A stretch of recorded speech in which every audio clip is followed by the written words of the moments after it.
So mga par, isang hindi magandang balita nga po ang hatid ng Japanese Boxing Commission sa naging kalagayan ngayon ng dating Japanese champion na si Genjiro Shigeoka matapos ang naging rematch na bakbakan nito kontra sa ating pambato na si Pedro Taduran. Ayon sa findings mga idol, nagkaroon daw ng acute subdural hematoma si Genjiro o yung tinatawag mga idol na pinaka-popular na injury sa mga boxer, ang brain bleeding. Sa ngayon mga idol, wala pang actual na report kung ano na ang tunay na kalagayan talaga ng Hapones. Basta sa ngayon nasa anesthesia daw ang Hapon o malamang mga idol itong tinatawag na endoscoma. Ipanalangin na lang natin mga idol ang mabilis na recovery ni Shigeoka. Marami sa atin ang gusto ng resulta ng laban dahil panalo ang ating pambato na si Taduran, pero hindi talaga natin mga idol ginusto na ganito ang sasapitin ni Genjiro sa kamay ng Pinoy. Kaya saludo talaga tayo mga idol sa mga boxer na lumalaban sa ibabaw ng boxing ring dahil handa talaga sila itaya ang kanilang buhay sa bakbakan. May entertain lang talaga nito ang mga boxing fans, kaya respeto talaga sa mga fighter.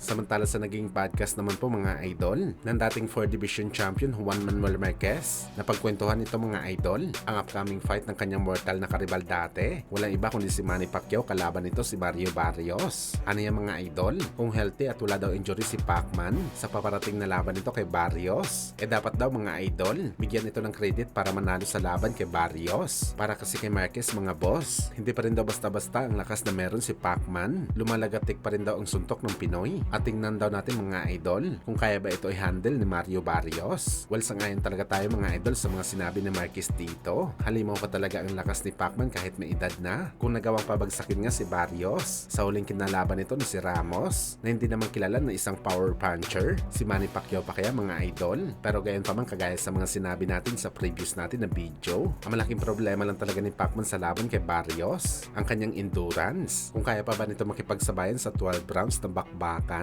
kontra sa mas bata na si Barrios.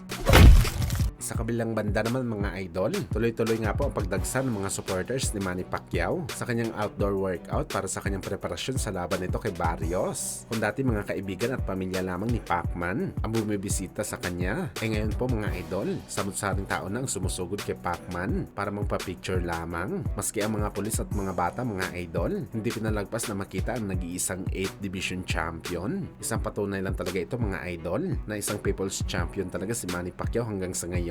Ibang klase talaga mga boss ang pag-build up ni Boss Manny sa kanyang sarili para mahalin siya ng mga tao ng ganito. Kahit sa kanyang comeback fight sa edad nito na 46 anyos, marami ang naging diehard fan talaga ni Pacman dahil sa all-out war ito sa ibabaw ng boxing ring kung makipaglaban. At sa July 19 nga po mga idol, susubukan ulit ni Boss Manny na patunayan sa lahat na siya talaga ang People's Champion ng boxing sports.